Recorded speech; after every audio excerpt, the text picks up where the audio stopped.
गुरुब्रह्मा गुरुर्विष्णुः गुरुर्देवो महेश्वरः गुरुः साक्षात् परं ब्रह्म तस्मै श्रीगुरवे नमः। नारायणं पद्मभुवं वसिष्ठं शक्तिं च तत्पुत्रपराशरं च व्यासं शुकं गौडपदं महान्तं गोविन्दयोगीन्द्रमथास्य शिष्यम् श्रीशङ्कराचार्यमथास्य पद्मपादं च हस्तामलकं च शिष्यम् तन्तोटकं वार्तिककारमन्यानस्मद्गुरून् सन्ततमानतोऽस्मि। मन्नाथ श्रीजगन्नाथो मद्गुरुः श्रीजगद्गुरुः मदात्मा सर्वभूतात्मा तस्मै श्रीगुरवे नमः। श्रीराम जय जय राम, श्रीराम जय जय राम। हर नमः पार्वती पतये हर हर महादेव। रेवातीर निवासी ब्रह्मलीन श्रीराम महाराज तसंच उपस्थित समस्त आस्तिक जन, आपल्याला जो मनुष्य देह प्राप्त झालेला आहे तो अनेक पुण्याईने प्राप्त झालेला आहे. जर पापपुंज अधिक असेल तर आपल्याला किडे, मुंग्या, सरपटणारे प्राणी इत्यादी प्रकारचे जन्म प्राप्त होतात. आणि आपल्याकडे जर पुण्य अधिक असेल तर आपल्याला स्वर्ग लोकातील देवी देवता, गंधर्व, अप्सरा इत्यादींचे जन्म प्राप्त होतात. परंतु स्थिती अशी आहे की मनुष्यापेक्षा खालचे जन्म असले तरी त्या भोगयोनी आहेत, म्हणजे त्या योनींमध्ये फक्त भोग भोगायचे. तर मनुष्यापेक्षा खालच्या योनींमध्ये पापांचे दुःखरूपी भोग भोगावे लागतात. आणि मनुष्याच्या वरची एखादी योनी असेल, देवता असेल, पितर असतील, यक्ष असतील किंवा गंधर्व, अप्सरा, सिद्ध इत्यादी जर असतील तर अशा स्थितीमध्ये पुण्याच्या फलस्वरूप सुखाची अनुभूती घेऊन ते सुखोपभोग भोगावे लागतात. म्हणजे थोडक्यात सांगायचं तर मनुष्य योनी सोडता कोणतीही योनी ही कर्म योनी नाही, ही योग योनी नाही, तर या योनी सगळ्या भोग योनी आहे. फक्त मनुष्य ही एकमात्र योनी अशी आहे की जी योनी ही भोगभूमी नसून, भोग योनी नसून योग योनी किंवा कर्म योनी आहे. त्याचप्रमाणे या सगळ्यांमध्ये आपण जन्म घेतो तो पृथ्वी तलावर घेतो. मनुष्य हा काही मंगळावर, चंद्रावर किंवा सूर्यावर जन्म घेत नाही. मनुष्यासाठी जन्म घेण्यासाठी उपयुक्त लोक म्हणजे भूलोक, भूलोक म्हणजे पृथ्वीलोक. आता ही जी पृथ्वी आहे या पृथ्वीमध्ये पण अनेक द्वीप आहेत. सप्तद्वीपा वसुंधरा असं म्हटलेलं आहे. आणि ह्या अनेक द्वीपामध्ये खंड आहेत. त्या खंडांमध्ये वर्ष आहेत. वर्ष म्हणजे देश. तर या 7 खंडी पृथ्वीपैकी सप्तद्वीपा मेदिनीमध्ये अनेक खंड आहेत आणि या खंडांमध्ये अनेक वर्ष आहेत. या वर्षांपैकीच भरतवर्ष, भरतखंड या भूमीला कर्मभूमी असं म्हटलेलं आहे. बाकीच्या ज्या भूमी आहेत या सगळ्या भोगभूमी आहेत. म्हणजे त्या भूमींमध्ये भोग भोगावे लागतात. मग तसंच पुन्हा पापाचे भोग दुःखरूपानी किंवा पुण्याचे भोग सुखरूपानी भोगावे लागतात. फक्त भरतखंड, भारतवर्ष हाच एक देश, हीच एक भूमी अशी आहे की जी कर्मभूमी मानली गेलेली आहे. म्हणून ह्या आपल्या कर्मभूमीमध्येच देवी देवता देखील अवतार धारण करतात, जन्म धारण करतात, म्हणजेच प्रकट होतात आणि मग स्वतःच्या लीला वगैरे करतात. बाकी संपूर्ण पृथ्वीवर तुम्ही असं दुसरीकडे भारत सोडून कुठेही ऐकलं नसेल की अमुक ठिकाणी भगवंताने जन्म घेतला, भगवंत प्रकट झाले. अन्य भूमींमध्ये भगवंताचे दूत जन्माला येतात, परंतु भगवंत हे अन्य भूमीमध्ये दर्शन देत नाहीत.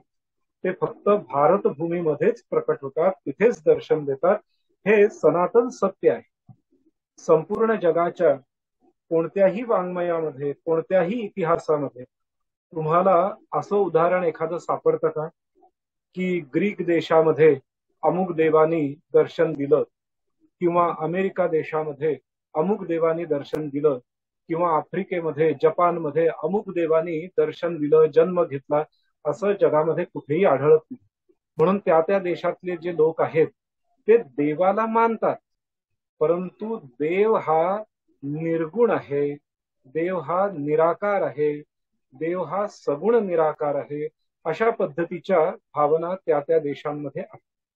तर भारत भूमी हा एकमेव देश असा आहे की ज्यामध्ये भगवंत जन्म घेतात, कारण ही कर्मभूमी आहे, भोगभूमी नाही. पृथ्वी तलावरील अमेरिका इत्यादी जे देश आहेत हे सगळे भोगभूमी आहे. म्हणून आपण पाहतो अनेक लोक आपल्याला अमेरिकेतली अनुभूती सांगतात की अरे अमेरिकेमध्ये किती स्वच्छता आहे, किती टापटीपपणा आहे, किती मोठी मोठी जंगलं आहेत, मोठे मोठे झरे आहेत, धबधबे आहेत, नद्या आहेत, पर्वत आहेत. म्हणजे काय, तर अमेरिकेमध्ये आपल्यापेक्षा सुख अधिक आहे असं त्यांना प्रतिपादन करायचं असतं. तर कित्येक लोक आपल्याला हे सांगत असतात की सोमालिया देशामध्ये किंवा युगांडा, झिम्बाब्वे देशामध्ये काय रे बाबा, तिकडे किती अराजक आहे, किती लूटमार वगैरे होत असते. नंतर अमुक एक देशामध्ये अरबस्थानातल्या देशांमध्ये अरे बापरे, कधीतरी इकडे धडामधुडूम बॉम्ब फुटत असतात, काय जीवनाचं काही खरंच नाही या देशांमध्ये. अशा प्रकारची मतं लोक व्यक्त करतात. यावरून आपल्या लक्षात येतं की भारत भूमी सोडली असता जगभरातल्या इतर भूमी एकतर सुख देणाऱ्या भूमी असतात किंवा दुःख देणाऱ्या भूमी असतात. परंतु भारत भूमी ही एकमेव अशी भूमी आहे की यामध्ये केवळ सुख आणि सुखच प्राप्त होईल असं नाही, आणि केवळ दुःख आणि दुःखच प्राप्त होईल असं नाही. भारताच्या भूमीमध्ये केलेल्या कर्माची फळं प्राप्त होतात. जर पुण्यकर्म केलेली असतील तर त्या पुण्याच्या फलस्वरूप सुखाची प्राप्ती होईल, पापकर्म केलेली असतील तर पापाच्या फलस्वरूप दुःखाची प्राप्ती होईल. आणि सुख आणि दुःख याला कारणीभूत असलेलं जे पुण्य किंवा पाप आहे आणि त्याला कारणीभूत असलेलं आपले जे कर्म आहेत, या कर्मांना फलद्रूप बनवण्यासाठी सुयोग्य भूमी म्हणजे आपली भारत भूमी आहे. म्हणून आपण पाहतो की भारत भूमीमध्ये खूप सुख आहे असंही नाही, खूप दुःख आहे असंही नाही, किंबहुना केलेल्या कर्माचं फळ मात्र भारत भूमीमध्ये मिळाल्याशिवाय राहत नाही, हाही आपल्याला अनुभव आहे. अनेकदा आपण पाहतो की एखादी व्यक्ती वागायला, बोलायला फार उद्धट असते, दुसऱ्याला दुखवणारी असते. काही दिवस त्या व्यक्तीची चलती चालू असते, परंतु कालांतराने मात्र त्याची अधोगती सुरू होते. हे भारतभूमीचं वैशिष्ट्य. तसंच एखादी व्यक्ती अत्यंत हीनदीन स्थितीला असते, परंतु सातत्याने पुण्यकर्म करीत करीत त्याच्या ह्याच जन्मामध्ये त्याला उत्तम फळ प्राप्त झाल्याची देखील उदाहरणं आपल्याला भारतभूमीमध्ये दिसून येतात. म्हणून पूर्वापार भारतभूमीला कर्मभूमी मानलेलं आहे. भारतभूमी ही देवतांसाठी देखील दुर्लभ अशी भूमी आहे.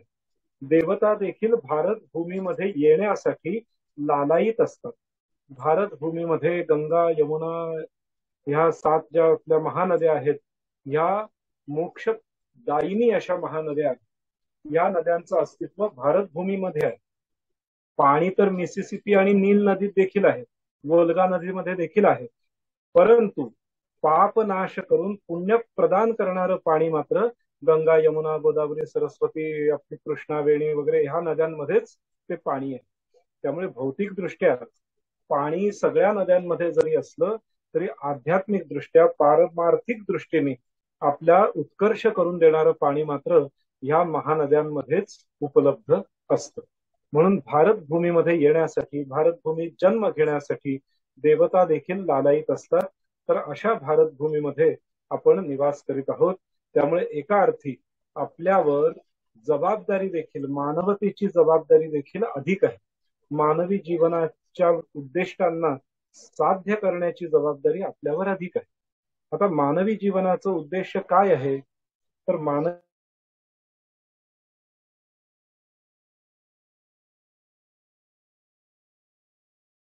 कोणत्याही प्राणी म्हटलं की त्याला आहार लागतो, त्याला निद्रा लागते, त्याला भय उत्पन्न होतं, मैथुनी सृष्टी त्याच्यापासून उत्पन्न होते. हे प्रत्येक प्राण्यामध्ये सामान्य आहे. मग मनुष्य आणि प्राण्यामध्ये फरक काय आहे?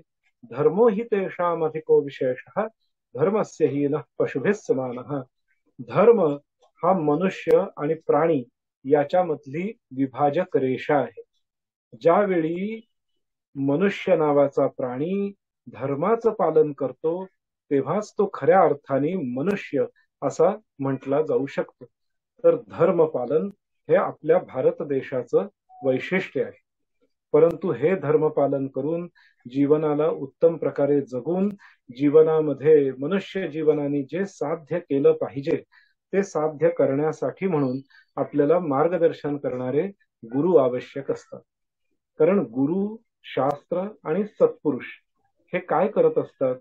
तर ज्या गोष्टी आपल्याला आपल्या भौतिक चक्षुंनी दिसत नाही, आपल्या मनाने अनुभवता येत नाही, परंतु ज्यांचं अस्तित्व असतं अशा गोष्टींची जाणीव आपल्याला करून देतात आणि आपल्या जीवनामध्ये विवेकबुद्धीची जागृती करून देतात. तर असलेली वस्तू पण जी दिसत नाही अशा कोणत्या वस्तू आहेत?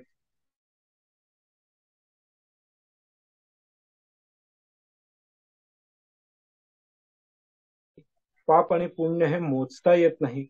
पाप आणि पुण्य हे साठवून कोणत्या कपाटात ठेवलंय, बँकेत ठेवलंय असं करता येत नाही. पण अस्तित्वात मात्र पाप आणि पुण्य असतं. पण जसं ताप आल्यानंतर थर्मामीटर, तापमापक यंत्र लावल्यानंतर आपल्या लक्षात येतं की या व्यक्तीला ताप किती आहे. तसं एखादं यंत्र नाही आपल्याकडे की जे लावून आपल्याला बघता येईल की एखाद्या व्यक्तीमध्ये पुण्य किती आहे किंवा एखाद्या व्यक्तीमध्ये पाप किती आहे. हे मोजण्याचं कोणतेही यंत्र नाही. परंतु हे अस्तित्वात तर आहे पाप आणि पुण्य. मग काय केल्याने पाप लागतं, काय केल्याने पुण्य प्राप्त होतं, हे तर आपल्याला शास्त्र, गुरु आणि सत्पुरुषच सांगू शकतात. तर यापैकी शास्त्र शिकायचं असेल तरी देखील गुरूंची आवश्यकता आहे. जर सत्पुरुषांपर्यंत पोहोचायचं असेल तरी देखील गुरूंची आवश्यकता आहे. त्यामुळे गुरु हे केंद्रस्थानी आहे. गुरु जर नसतील तर आपल्या जीवनाला कितीही काहीही ऐश्वर्याची प्राप्ती आपल्या जीवनात प्रतिष्ठित असेल तरी देखील काही उपयोग नाही. म्हणून भगवत्पाद आदि शंकराचार्य म्हणतात, शरीरम सुरूपम तथा वा कलत्रम यशश्चारु विग्रहम धनम मेरुतुल्यम मनश्चेन्न लग्नं गुरोरंघ्रि पद्मे ततः किम ततः किम ततः किम ततः किम. शरीरम सुरूपम तथा वा कलत्रम, शरीरम सुरूपं तथा वा कलत्रम यशश्चारु विग्रहम धनम मेरुतुल्यम. एखाद्याला कितीही सुरूप शरीर प्राप्त झालं, कितीही नाते गोते असलेली माणसं प्राप्त झाली, कितीही बायका मुलं प्राप्त झाल्या किंवा कितीही यश, मेरू पर्वता एवढं यश जरी प्राप्त झालं, पण जर त्या मनुष्याला श्री गुरूंच्या चरणाचं सान्निध्य प्राप्त झालेलं नसेल तर त्यांनी ह्या जीवनात काय प्राप्त केलं, काय प्राप्त केलं, काय प्राप्त केलं असा प्रश्न आद्य शंकराचार्य महाराज विचारतात. त्यामुळे जीवनामध्ये गुरूंची आवश्यकता आहे. गुरु देखील दोन प्रकारचे असतात.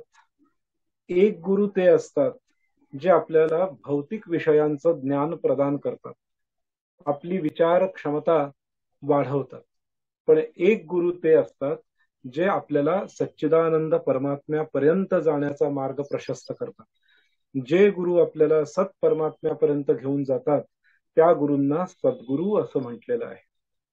जे गुरु स्वतः सत्स्वरूपाशी एकरूप झालेले आहेत, जे गुरु शिष्यांना सत्स्वरूपापर्यंत नेतात आणि सत्स्वरूपाशी एकरूप करून देतात, अशा गुरूंना सद्गुरु अशी संज्ञा आपल्या शास्त्रामध्ये सांगितलेली आहे. सद्गुरु कसे असतात, त्यांचं लक्षण काय? तर सर्वप्रथम जीवनामध्ये असत ची प्रतिष्ठा जी होते ही मायेमुळे होते. त्यामुळे सद्गुरू ते ज्यांना मायेचा स्पर्शही झालेला नाही. म्हणून समर्थ रामदासांनी पहिल्या दशकातल्या 4थ्या समासातल्या सद्गुरु स्तवन नावाच्या समासामध्ये पहिल्याच ओवीमध्ये म्हटलेलं आहे, आता सद्गुरु वर्णवेना. आता आता याचा अर्थ पहिले 3 समास पूर्ण झाल्यानंतर आता पहिल्या 3 समासांमध्ये गणपतीचं तर वर्णन केलं, त्यानंतर कुळाचं वर्णन केलं, त्यानंतर सरस्वतीचं वर्णन केलं, पण आता सद्गुरूंचं वर्णन करण्यासाठी प्रयत्न मी करतोय, पण वर्णन करता येत नाही. सद्गुरू इतके विशाल आहेत, सद्गुरूंचं विभूतिमत्व इतकं प्रचंड आहे की वर्णन करणं अशक्य आहे. म्हणून समर्थ रामदास म्हणतात, आता सद्गुरु वर्णवेना. सद्गुरूंचं वर्णन करताच येत नाही. कसं वर्णन करणार? जेथे माया स्पर्शो सकेना, जिथे मायेचा स्पर्शही होऊ शकत नाही असं स्थान सद्गुरू आहे. आपण नामरूपात्मक जगतामध्ये राहतो. नामरूपात्मक जगताला मायेच्या प्रभावाने ओळखतो, पाहत असतो. पण जिथे मायेचा स्पर्शच होऊ शकत नाही तिकडे काय पाहणार ना काय ओळखणार. म्हणून समर्थ रामदास म्हणतात, आता सद्गुरु वर्णवेना. ते स्वरूप मजा ज्ञान काय कळे श्रीराम. सद्गुरूंचं जे असं स्वरूप आहे, अर्थात मायातीत स्वरूप आहे, ते माझ्यासारख्या अज्ञानी व्यक्तीला कसं काय कळणार, असं अत्यंत विनयशीलपणाने समर्थ रामदास म्हणतात. सज्जन हो, सद्गुरू जे असतात यांच्या ठाई कोणती लक्षणं असावीत, तर शास्त्र म्हणतं, श्रोत्रियो वृजनो कामहतो यो ब्रह्मवित्तमः. गुरु हे श्रोत्रिय असले पाहिजे. म्हणजे गुरूंनी श्रुती परंपरेने सलक्षण सांग वेदांचं अध्ययन केलेलं असलं पाहिजे आणि त्यावर मनन चिंतन करून त्या वेदांशी एकरूप झालेले असले पाहिजे. गुरूंचं पहिलं लक्षण. अवृजनः, गुरूंना कोणत्याही प्रकारे कामिनी कांचनाचा लोभ नसला पाहिजे, हे गुरूंचं दुसरं लक्षण आहे. अकामहतः, कामभावनेने हत झालेले, कामभावनेने मारले गेलेले, कामभावनेच्या अधीन असलेले गुरु कदापि नसावेत असं म्हटलेलं आहे.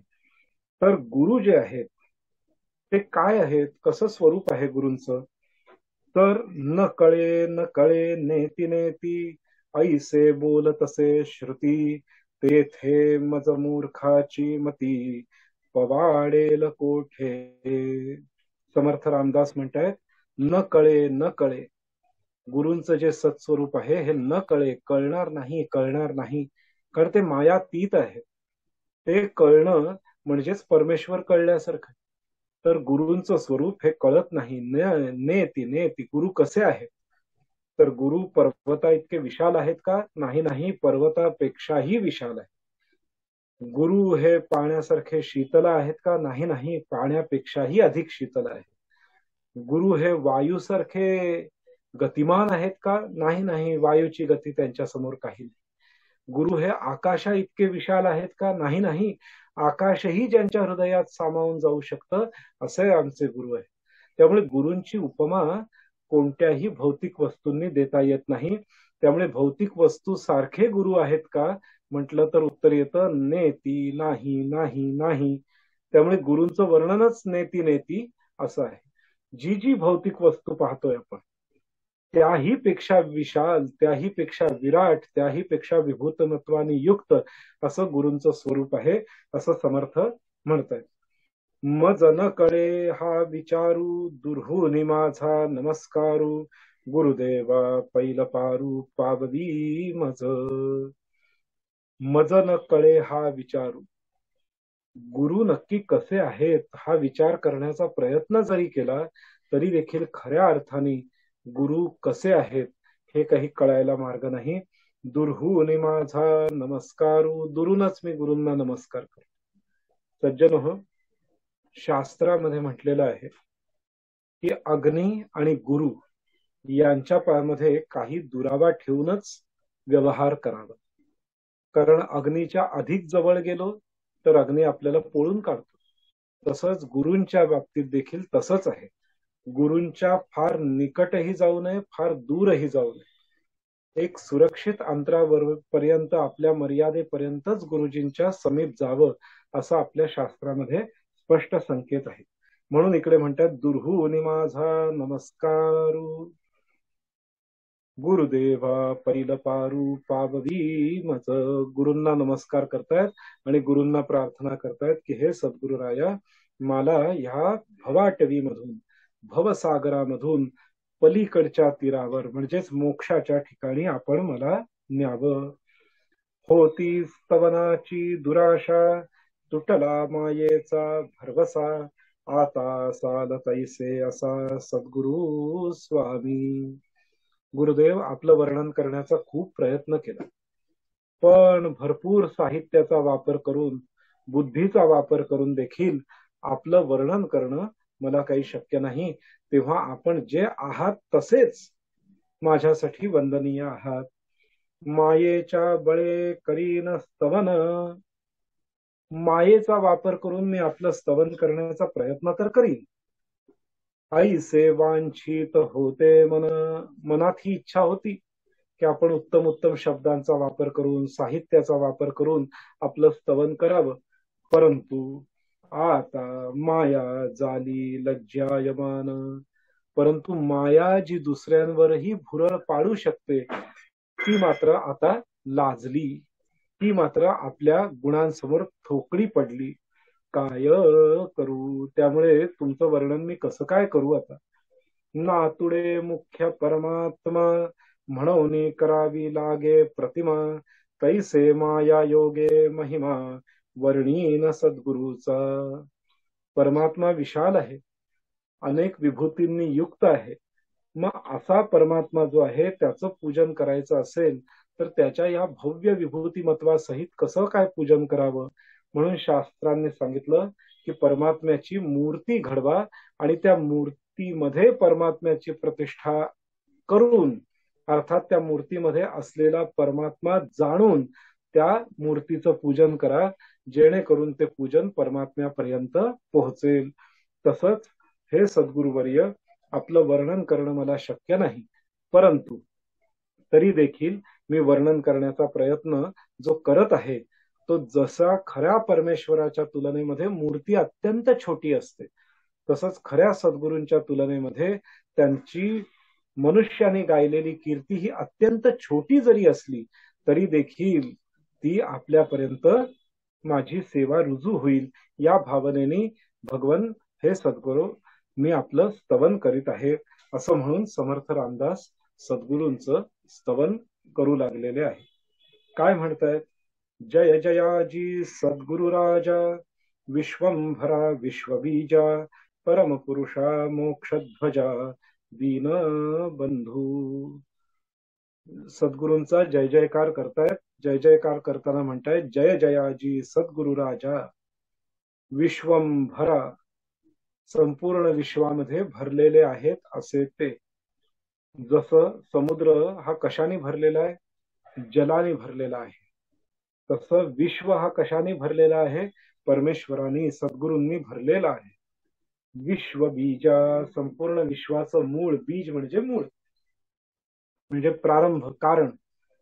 तर संपूर्ण विश्वाचं कारण देखील सद्गुरूच आहेत, असं इकडे समर्थ म्हणतात. परमपुरुषा मोक्षध्वजा, परमपुरुष देखील परमेश्वरच आहे, सद्गुरूच आहेत. मोक्ष देणारे देखील सद्गुरूच आहेत. आणि दीनबंधू, जे सद्गुरूंना शरण जातात त्यांच्याविषयी सद्गुरूंच्या हृदयामध्ये बंधुत्वाचा भाव असतो, अर्थात अत्यंत आत्मीयता असते, असं इकडे समर्थांना म्हणायचं. तुझी येना भयंकरे, अनावर माया हे वोसरे, जैसे सूर्य प्रकाशे अंधारे पळो न जाय.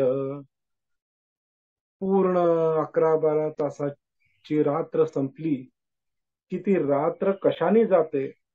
रात्रीचा काळोख कोणी हाताने घेऊन बाजूला सारतो का? तर नाही. सूर्याची काही किरण पडता क्षणी रात्रीचा काळोख हा दिसेनासा होऊन जातो, अर्थात संपूर्ण प्रकाशित स्थिती प्राप्त होते. तसंच जिथे सद्गुरूंचं प्राकट्य असतं तिथे अज्ञानाचा लेश, मायेचा लेश देखील राहत नाही असं म्हटलेलं आहे. आदित्य अंधकार निवारे परंतु मागुते ब्रह्मांड भरे निसी जालियानंतरे पुन्हा काळोखे. आदित्य ज्या वेळेला प्रकाशित होतो आकाशामध्ये, आसमंतामध्ये, त्यावेळेला संपूर्ण आसमंतामध्ये प्रकाश पसरून जातो. परंतु काही काळ गेल्यानंतर तो आदित्य मावळतो आणि पुन्हा काळोखी पसरून जाते. तैसा नव्हे स्वामीराव. म्हणजे आता इकडे वर्णन करतायत की सद्गुरूंची तुलना सूर्यासारखी करावी का, तर नव्हे नव्हे. सूर्य उगवल्यानंतर अंधाराचा नाश होतो, पण मावळल्यानंतर अंधार पुन्हा पसरतो. पण सद्गुरूंच्या बाबतीत तसं नसतं. एकदा सद्गुरूंच्या प्राकट्याने, सद्गुरूंच्या कृपेने आपल्या ठाई असलेली माया एकदा दूर गेली की पुन्हा काही ती माया परत येत नाही असं म्हटलेलं आहे. त्यामुळे सद्गुरूंची तुलना ही सूर्याशी देखील करता येत नाही. इकडे नेती हा शब्द लागू होतो. आता पुढे म्हणतायत, सुवर्णाचे लोहो काही सर्वथा होणार नाही, तैसा गुरुदास संदेही पडोची नेणे सर्वथा. सुवर्णाचे लोहो काही सर्वथा होणार नाही. एकदा जर पारसाचा स्पर्श झाल्यानंतर लोखंड सोनं झालं की पुन्हा सोन्याचं लोखंड होत नाही असं वर्णन केलेलं आहे. तैसा गुरुदास संदेही पडोची नेणे सर्वथा. तसं एकदा गुरूंनी शिष्याच्या ठाई असलेल्या मायेचं निवारण केलं तर ती माया पुन्हा त्या शिष्याच्या वाटेला जात नाही असं म्हटलं. का सरिता गंगेसी मिळाली, मिळणी होता गंगा झाली, मग जरी वेगळी केली तरी होणार नाही सर्वथा. जशी एखादी नदी गंगा नदीला जाऊन मिळते, गंगा नदीला मिळाल्यानंतर गंगेचं पाणी कोणतं आणि ह्या नदीचं पाणी कोणतं हे ओळखता येत नाही. गंगा त्या नदीला स्वतःमध्ये पूर्णपणे सामावून घेते आणि स्वतःचं सगळं विभूतिमत्व त्या नदीतल्या पाण्याला प्रदान करते. जसं गंगेमध्ये यमुना मिळाली तर यमुना गंगा झाली, आणि गंगा झाल्यानंतर यमुनेचं हे पाणी, गंगेचं हे पाणी, या पाण्यात अधिक पुण्य आहे, ह्या पाण्यात कमी पुण्य आहे असं नाही होत. एकदा यमुना गंगेला मिळाली की ते समग्र गंगाच बनून जाते. तसं एकदा एखादा शिष्य सद्गुरूंच्या चरणी लीन झाला, सद्गुरूंच्या चरणी एक निष्ठावंत झाला की तो सद्गुरूंपासून वेगळा सुट्टा होऊच शकत नाही, तो पुन्हा मायेने ग्रस्त होऊच शकत नाही. इतका आदरभाव समर्थांनी सद्गुरूंच्या विषयी व्यक्त केलेला आहे. परी ते सरिता मिळणी मागे, वाहाळ मानिजेत जगे, तैसा नव्हे शिष्य वेगे स्वामीच होय. शिष्य जो आहे तो गुरुच बनून जातो. गुरूंचं वैशिष्ट्य आहे की शिष्य हा गुरुतुल्यच होऊन जातो. गुरूंचं विभूतिमत्व त्या शिष्यामध्ये येतं. मग यासाठी वर्णन केलं की मग गुरूंना परिसाची उपमा द्यावी का. परीस आपणा इसे करीन, सुवर्णे लोहो पालटेन, उपदेश करी बहुत जनांकित सद्गुरूचा. पारस जो आहे तो लोखंडाला सोनं बनवे, परंतु लोखंडाला पारस नाही बनवत. याचा अर्थ पारसाच्या ठिकाणी एक स्वार्थ आहे की मी लोखंडाचं सोनं जरूर करीन, पण माझ्याकडे असलेलं जे विभूतिमत्व वैशिष्ट्य आहे लोखंडाला सोनं करण्याचं, ते मी त्या लोखंडाला प्रदान करणार नाही, एवढा तरी स्वार्थ त्या परिसामध्ये असतो. परंतु श्री गुरूंच्या, सद्गुरूंच्या ठाई एवढाही स्वार्थ नसतो. ते काय करतात, शिष्याला आपलंसच करून घेतात, शिष्याला आपल्यासारखंच बनवतात. शिष्यास गुरुत्व प्राप्त होये, सुवर्णे सुवर्ण करिता नये, म्हणून उपमा नसाहे सद्गुरुसी परिसाची. म्हणून सद्गुरु हे परिसाप्रमाणे आहेत का, तर उत्तर आहे नेती नेती. कारण परिसाच्या ठाई देखील काहीतरी अभिनिवेश, अहंकार आहे की मी लोखंडाला सोनं करीन, परंतु लोखंडाला परीस नाही बनवणार, माझ्यासारखं उंची त्या लोखंडाला गाठू देणार नाही. एवढा का असेना स्वार्थ त्या परिसामध्ये असतो, पण गुरूंमध्ये तोही स्वार्थ नसतो. गुरु शिष्याला आपलंसच करून घेतात, आपल्यासारखंच बनवतात, असं इथे म्हटलेलं आहे.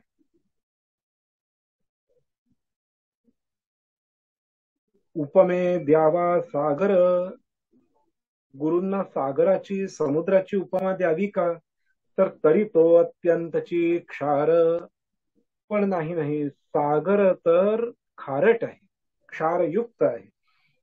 अथवा म्हणो क्षीरसागर, तरी तो नासेल कल्पांती. जाऊ दे, हे मिठाच्या सागराची गोष्ट नको. गुरु हे क्षीरसागरासारखे आहेत का, तर म्हणतायत नाही. क्षीरसागर म्हणजे दुधाचा समुद्र देखील कल्प संपताना प्रलयाच्या वेळेस तोही नासणार आहे. पण गुरु ना खारट आहेत ना नासणारे आहेत, अर्थात ना पतन होणारे आहेत ना खारट आहेत ना त्रासदायक आहेत. तर गुरूंना समुद्राची एवढंच नाही तर क्षीरसागराची देखील उपमा देता येत नाही. उपमे द्यावा जरी मेरू, तरी तो जड पाषाण कठोरू. मग गुरूंना मेरू पर्वताची उपमा द्यावी का, कारण मेरू पर्वत हा सगळा सोन्याने भरलेला आहे. तर म्हणता येत नाही, मेरू पर्वत जरी सोन्याने भरलेला असला तरी देखील आहेत तर दगड न, ते टणक आहे. पण गुरु हे असे टणक नसतात, ते अत्यंत मृदू स्वभावाचे असतात. गुरु हे सोन्यापेक्षा देखील मौल्यवान ज्ञान शिष्याला प्रदान करतात. त्यामुळे सोन्याने भरलेल्या मेरू पर्वताची उपमा देखील सद्गुरूंसाठी अत्यंत कमी दर्जाची सिद्ध होते. त्यामुळे पुन्हा नेती, सद्गुरू हे काही मेरू पर्वतासारखे देखील नव्हेत. पुढे म्हटलेलं आहे, उपमे म्हणो गगन, तरी गगना परिसते निर्गुण. या कारणे दृष्टांतहीन सद्गुरु स गगनाचा. मग गुरु गगनासारखे आकाशा एवढे आहेत का, तर म्हणतायत नाही. गगना परिसते निर्गुण. आकाशामध्ये गुण कोणता आहे, काही नाही. आकाशाला काही सुगंध नाही, दुर्गंध नाही, ध्वनी नाही आकाशामध्ये. तर आकाश जे आहे त्यासारखे गुरु आहेत का, तर म्हणतायत नाही. गुरु हे निर्गुण नाही आहेत, ते सगुणही आहेत ना निर्गुण देखील आहेत. त्यामुळे आकाशामध्ये सगुणत्व नसतं, आकाशामध्ये निर्गुणत्व आहे. पण गुरु हे केवळ निर्गुण आकाशासारखे नाही आहेत, तर ते सगुण देखील आहेत. त्यामुळे आकाशाची उपमा देखील गुरूंच्या जवळपास जरी आलेली असली तरी देखील खऱ्या अर्थाने ती सार्थ उपमा नाही. म्हणून पुन्हा उत्तर आलं नेती, नाही असं नाही. पुढे म्हटलंय, धीरपणे उपमू जगती, तरी हेची सचेल कल्पांती. खचेल कल्पांती म्हणून धरित्वा सदृष्टांती हीन वसुंधरा. मग गुरु हे पृथ्वीसारखे आहेत का, तर म्हणतायत नाही. प्रलय काळी ही पृथ्वी देखील खचणाऱ्यातली आहे. त्यामुळे गुरूंना पृथ्वीची उपमा देणं देखील योग्य नाही असं म्हणतात. पुढे म्हणतायत, आता उपमावा गभस्ती, तरी गभस्तीचा प्रकाश केती. शास्त्रे मर्यादा बोलती सद्गुरु अमर्याद. मग सद्गुरु हे सूर्यासारखे आहेत का, तर म्हणे नाही. सूर्य फार तेजस्वी आहे, प्रकाशित आहे, सगळं काही मान्य आहे.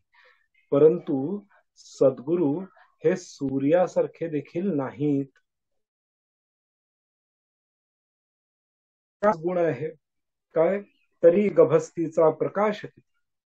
सूर्याच्या प्रकाशाला देखील तर काहीतरी मर्यादा आहे. सूर्याचा प्रकाश जितका शुक्र ग्रहावर पडतो तितका बुधावर नाही पडत, बुधावर पडतो तितका पृथ्वीवर नाही पडत, पृथ्वीवर पडतो तितका मंगळावर नाही पडत, मंगळावर पडतो तितका शनीवर नाही पडत, शनीवर पडतो तितका गुरु बृहस्पतींवर नाही पडत. तर म्हणजे सूर्याच्या प्रकाशाला देखील मर्यादा आहेत, पण गुरूंकडे असलेल्या ज्ञानरूपी प्रकाशाला काहीही मर्यादा नाहीत. त्यामुळे गुरूंना सूर्याची देखील उपमा देणं हे गुरूंचं परिपूर्ण लक्षण नाही असं म्हटलेलं आहे. पुढे म्हणतायत, म्हणून उपमेवणा दिनकर सद्गुरु ज्ञान प्रकाश थोर. आता उपमावा फणीवर, तरी तोही भारवाही. मग सद्गुरु फणीवर, फणीवर म्हणजे शेष नागासारखे आहेत का, की जो शेषनाग अत्यंत धैर्य धारण करून आहे, परंतु संपूर्ण पृथ्वी त्याच्यामुळेच तरलेली आहे, असे गुरु आहेत का? तर म्हणतात हो तसे आहेत, परंतु नेती तसे नाहीत देखील. कारण शेषनाग जो आहे, त्या शेषनागाच्या बाबतीत काय म्हटलेलं आहे की तो देखील अंततोगत्वा भार वाहणार आहे पृथ्वीचा, तोही कंटाळतो. पण गुरु मात्र शिष्याचा भार वाहण्यात कधीही कंटाळत नाही. त्यामुळे गुरूंना अनंत नागाची देखील उपमा देता येत नाही. पुढे म्हटलंय, आता उपमे द्यावे जळ, तरी ते काळांतरी आटेल सकळ, सद्गुरु रूप ते निश्चळ जाणार नाही. मग सद्गुरु जलासारखे आहेत का, पाण्यासारखे आहेत का? तर नाही. पाणी देखील उन्हाळ्यामध्ये आटून जातं, परंतु गुरूंच्या ठाई असलेली शिष्याविषयीची करुणा ही काही केल्या आटत नाहीत. त्यामुळे गुरुदेव हे पाण्यासारखे देखील आटणारे नाहीत. सद्गुरुसी उपमावे अमृत, तरी अमर धरिती मृत्यूपंथ, राज सद्गुरु कृपा यथार्थ अमर करी. मग सद्गुरु अमृतासारखे असतात का? तर देवता अमृतपान करतात. तर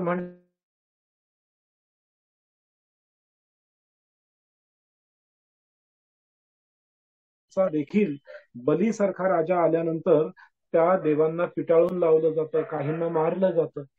त्यामुळे अमृतपान करून आयुष्याची वृद्धी तर होईल, परंतु एकदा काळ आला की अमृत देखील वाचवू शकत नाही.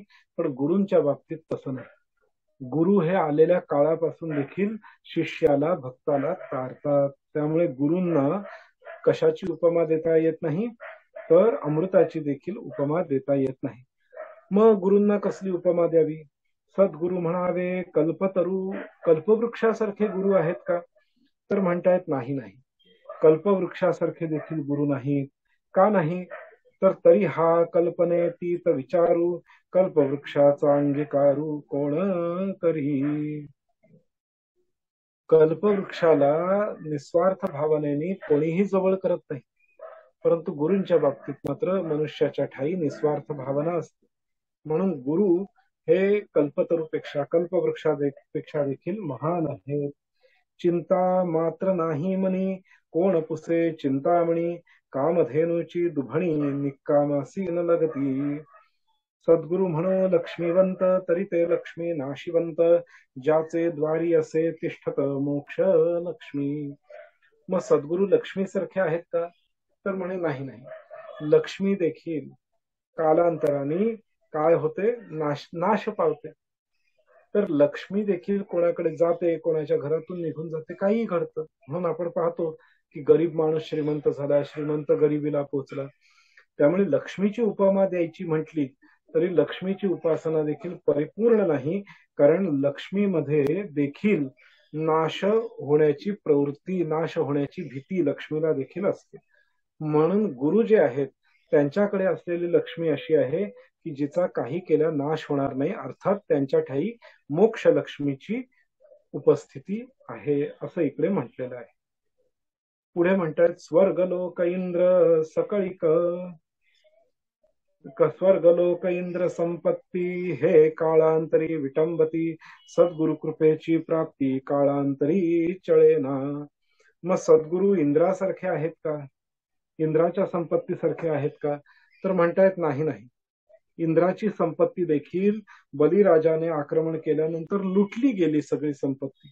त्यामुळे गुरूंच्या ठाई असलेली ज्ञानाची संपत्ती ही लुटून संपणाऱ्यातली नाही. त्यामुळे गुरूंच्या संपत्तीला, गुरूंच्या गुरुत्वाला इंद्राची किंवा इंद्राच्या संपत्तीची देखील तुलना देणं हे काही योग्य नाही. त्यामुळे इंद्राच्या धन ऐश्वर्याशी देखील गुरूंची तुलना काही करता येत नाही.